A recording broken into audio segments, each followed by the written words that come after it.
Welcome to our YouTube channel ছাড়া private ITI. আমি video instructor Madhumita Rajak. আজ আমি তোমাদের সামনে একটি নতুন ভিডিও নিয়ে চলে এসেছি, সেটা হলো স্লিপ গেজ। তাহলে স্লিপ গেজ কি? স্লিপ গেজ হচ্ছে এক ধরনের গেজ ব্লকের সেট, যেটা একটা পুরো বক্সের সেটে পাওয়া যায়। এটা তো কি কাজে লাগানো হয় না, এটা একটা প্রিসিশন লেন্থ মেজারিং ইনস্ট্রুমেন্ট। এটার সাহায্যে আমরা কি করতে পারি না, কোনো জবের লেন্থকে মেজারমেন্ট করতে পারি। খুব প্রিসিশন মানে খুব সূক্ষ্ম মাপের আমরা যে লেন্থটা পাওয়া যায় সেটা আমরা মাপতে পারি। তো এটা কিন্তু একা একা ব্যবহৃত হতে পারে না। এটা মানে কোথায় ব্যবহার করা হয় না, এটা যখন সাইন বারের সাহায্যে আমরা কোনো অ্যাঙ্গেল মেজারমেন্ট করি, তখন সাইন বারের যে হাইটটা তৈরি করা হয়, সেই হাইটটাতে কিন্তু আমার স্লিপ গেজটাকে ব্যবহার করা হয়।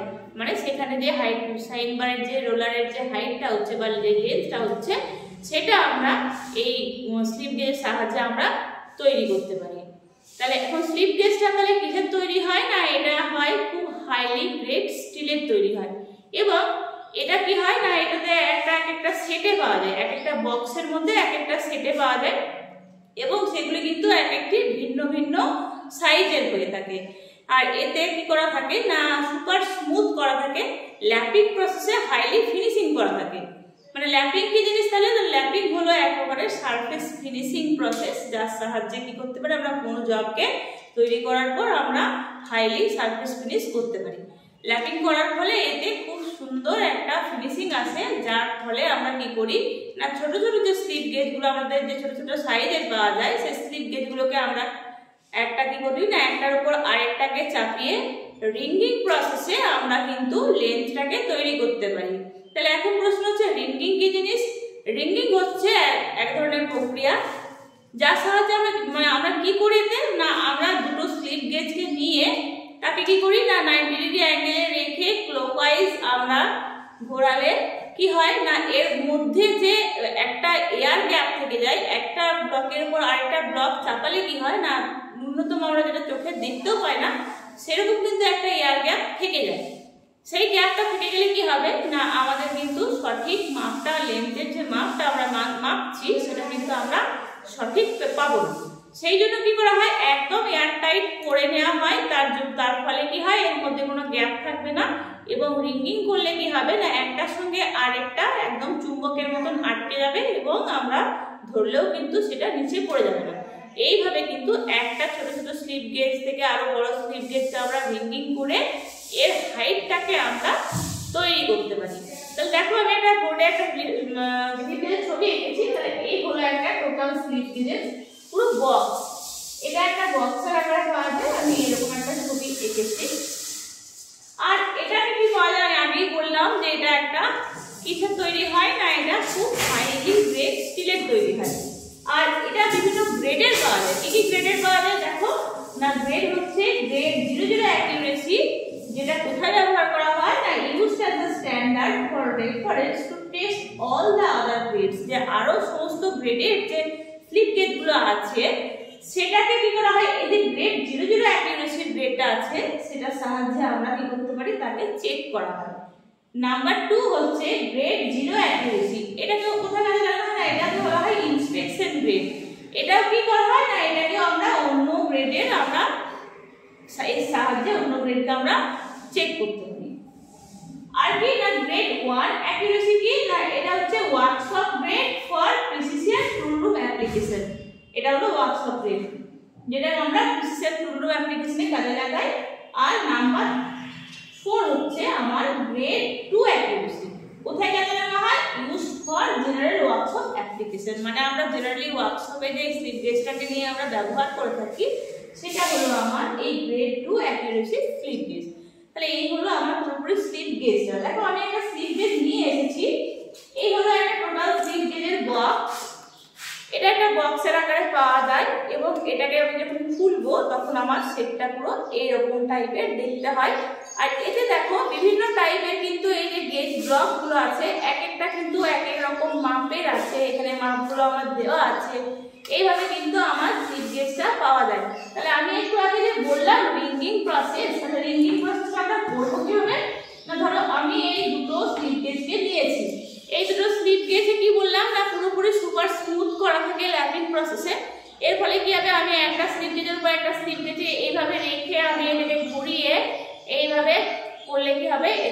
এয়ার টাইট তৈরি হবে।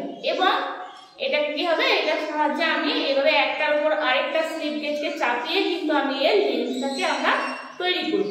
তাহলে এটাই হলো আমার রিঙ্গিং প্রসেস। তো এটা বিভিন্ন এখানে বিভিন্ন সেটের বিভিন্ন মাপের স্লিপ গেজটাকে পাওয়া যায়। আর এটা পাওয়া যায় কি বিভিন্ন রকম সেটের আগেই বললাম, যেমন কি কি সেটের পাওয়া যেতে পারে, যেমন 87, 83, 103, 112 এরকম কিন্তু বিভিন্ন রকম সেটের কিন্তু পাওয়া যায়, বিভিন্ন বক্সের এটা পাওয়া যায়।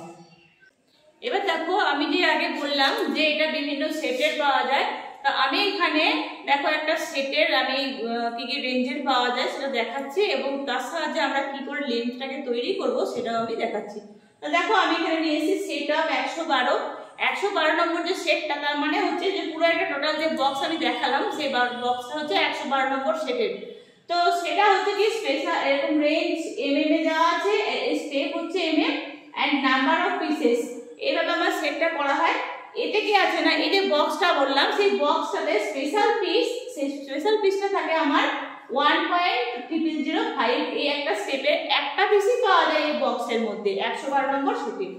এবার কি হয় যে একটা কি হয় সিরিয়াল অনুযায়ী বক্সে আমার স্টেপ বাই স্টেপ আমার স্লিপ গেজের যে ব্লকগুলো সেগুলো রাখা হয়ে থাকে। তো এটা হলো স্পেশাল পিস এবং স্পেশাল পিসের পর যে ফার্স্ট সিরিজ আছে সেই ফার্স্ট সিরিজে দেখো কত থেকে কত পর্যন্ত পাওয়া যায়, 1.001 to 1.009 এই রেঞ্জের কিন্তু আমার পাওয়া যায়। এবং এই রেঞ্জের মানে হচ্ছে এর যে স্টেপ, তাহলে এই স্টেপ মানে হচ্ছে কি না, এই স্টেপ হচ্ছে 1.001, তার মানে কি স্টেপ মানে কি হচ্ছে তোমার 1.001। এরপরে 1.001 এর পর আমি কোনটা পাবো না 1.002, তারপর কি 1.003, 1.004, 1.005 এইভাবে আমি করতে করতে আসবো কোথায় না 1.009 এ আসবো। তাহলে 1 to 9 হয়ে গেল আমার কটা পিস পেলাম আমি এখানে না 9টা পিস পেলাম আমি এবার কি না সেকেন্ড সিরিজে কি আসছে না সেকেন্ড সিরিজে আসছে 1.01 to 1.49। এর স্টেপ হচ্ছে কত না 0.01, তার মানে স্টেপ মানে হচ্ছে কি 1.01। এরপর নেক্সট আমি কত পাবো না 1.02, 1.03, 1.04, 1.05 এইভাবে করতে করতে আমি কোথায় আসবো না 1.49। তাতে আমার কটা স্টেপ হয়ে গেল না আমার হয়ে গেল আমার স্টেপ হচ্ছে 0.01 করে করে। আর আমি কতগুলো পিস পেলাম এখানে না কটা সংখ্যা পেলাম আমি এখানে পেলাম 49টা পিস পেলাম। তার মানে হচ্ছে 1.01 থেকে 1.49 এর মধ্যে এই যে রেঞ্জটা ধরা হলো, যে একটা রেঞ্জ বেঁধে দেওয়া হলো, সেই রেঞ্জের স্টেপ হচ্ছে 0.01। তার মানে স্টেপ বাই স্টেপ আমি কটা পেলাম না এই স্টেপে আমি পেলাম 49টা আমি পিস পেলাম। থার্ড সিরিজে হচ্ছে আমার 0.5 টু 24.5 এর স্টেপ হচ্ছে 0.5, তার মানে 0.5 টু 24.5 মানে হচ্ছে 0.5। নেক্সট তাহলে আমার কত হবে 1.0, এবার 1. এইভাবে আমার কিন্তু কি হচ্ছে না স্টেপ আসছে, এইভাবে আমার 0.5 স্টেপ করে করে আমার কিন্তু এখানে কতগুলো আমি পাচ্ছি না এখানেও সেম আমি পাচ্ছি কটা পিস না 49 আমি পিস পেয়ে যাচ্ছি। ফোর্থ সিরিজে কি হচ্ছে আমার না ফোর্থ সিরিজে হচ্ছে আমার 25 to 100, তার মানে এখানে স্টেপ হচ্ছে আমার 25। তার মানে ফার্স্ট স্টেপটা যদি হয় আমার 25, তাহলে আমার এখানে স্টেপ হচ্ছে 25 করে মানে 25 করে করে স্টেপ। তাহলে প্রথম স্টেপে যদি হয় আমার 25, তাহলে নেক্সট স্টেপ আমার কত হবে না 50, 50 এর পরে হবে আমার 75, 75 এর পরে আমার কত হবে না 100। এইভাবে আমি 25 থেকে 100 এর মধ্যে কতগুলো পিস পেলাম না 4টে পিস পেলাম। এইবার টোটাল দেখো এখানে লিখেছি টোটাল পিস 112। তাহলে এই যে দেখো 1, 9, 49, 49 এবং 4 এই সংখ্যাগুলোকে ক্যালকুলেশন করো, এই সংখ্যাগুলোকে ক্যালকুলেশন করলে কিন্তু আমার টোটাল 112টা পিসই কিন্তু আসবে। তাহলে এই গেল আমার টোটাল 112 পিসের সেটের আমার কোন কোন রেঞ্জের থাকে, কতগুলো পিসের থাকে এবং স্টেপ কতগুলো মানে কিভাবে থাকে সেগুলো দেখালাম। এবার দেখো না একটা কোশ্চেন লিখেছি কি না building up A size of 44.8725 with the help of 112 পিসের শীট। তার মানে কি এই যে মাপটা দেওয়া আছে 44.8725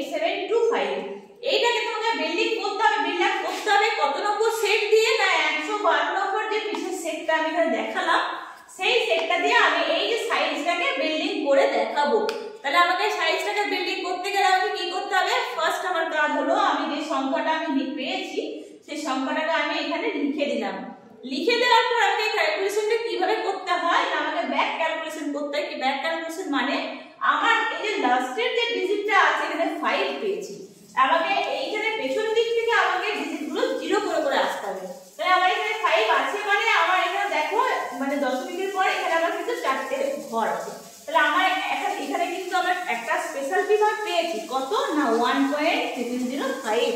তাহলে এই জিনিসটা যদি আমি এখানে বসিয়ে দিই, বসিয়ে দেওয়ার পর এইটাকে আমি মাইনাস করব, মেন মানটাকে আমি মাইনাস করলাম। মাইনাস করার পর আমি কত পেলাম না 43.872। তাহলে আমি এখানে লিখে দিচ্ছি কি স্পেশাল পিস। তাহলে স্পেশাল পিসে আমরা একটাই সেট ছিল, একটাই পিস ছিল, আমি এটাকে মাইনাস করে দিলাম। এরপর আমাকে কি করতে হবে না আমাকে এই যে লাস্টে 2 আমি পেলাম এই 2টাকে আমাকে আবার মাইনাস করতে হবে, 0 তে আসতে হবে। কি হবে না আমি তাহলে এখানে কোনটা নিলাম না ফার্স্ট সিরিজের আমি নিলাম কত নম্বর না ফার্স্ট সিরিজে আমি 1.002। তাহলে দেখো এখানে ফার্স্ট সিরিজে আছে কিন্তু আমার 1.001 থেকে 1.009। তাহলে এর মধ্যে স্টেপ হচ্ছে কত 0.001। তাহলে আমি সেকেন্ড স্টেপটা আমি যদি ফার্স্ট সিরিজে সেকেন্ড স্টেপটা যদি আমি নিয়ে নিই তাহলে আমার কি হবে না 1.002। এরপর আমি এটাকে বিয়োগ দিলাম, বিয়োগ করার পর আমার কত হলো 42.87। এই 87 লাস্টে আমার কত হলো না 7 এসেছে। আমাকে এই 7টাকে এবারে আমাকে 0 করতে হবে। তাহলে আমি কি দিলাম না 1.37। এটা আমি কোথা থেকে পেলাম না পেলাম আমি সেকেন্ড সিরিজ থেকে। তাহলে সেকেন্ড সিরিজ আমার কোথায় না এই দেখো আমার সেকেন্ড সিরিজ আমার 1.01 থেকে 1.49 এবং এর স্টেপ আছে 0.01। তাহলে আমি এইভাবে 0.01 0.02 করতে করতে করতে করতে আমি কিন্তু 1.37 এই মাপটাতে আমি কিন্তু এসেছি।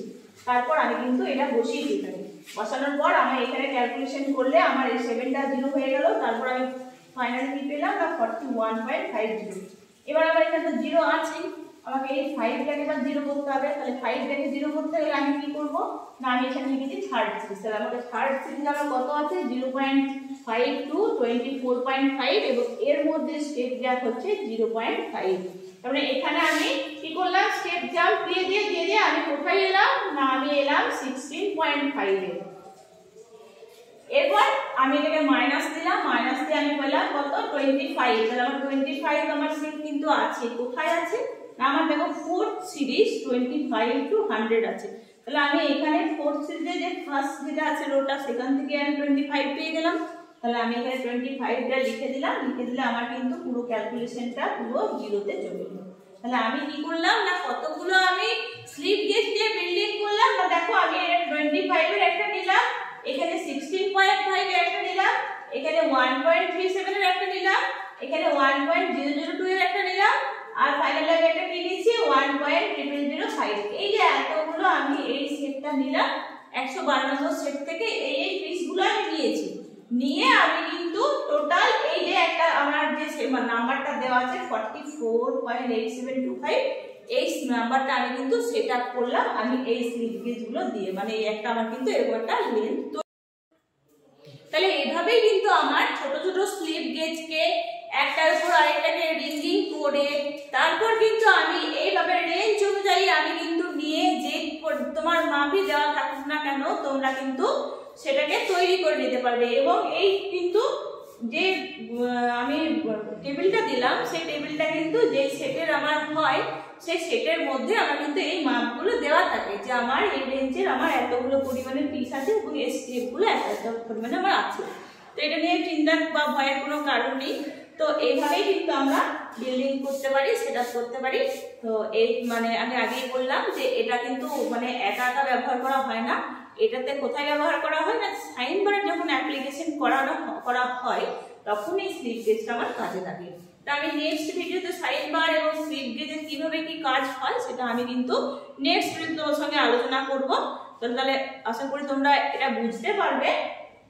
তাহলে আমি এখানে আর শেষ করছি। Thank you. যদি ভালো লেগে থাকে লাইক কমেন্ট এবং শেয়ার করো। সকলেই ভালো থেকো।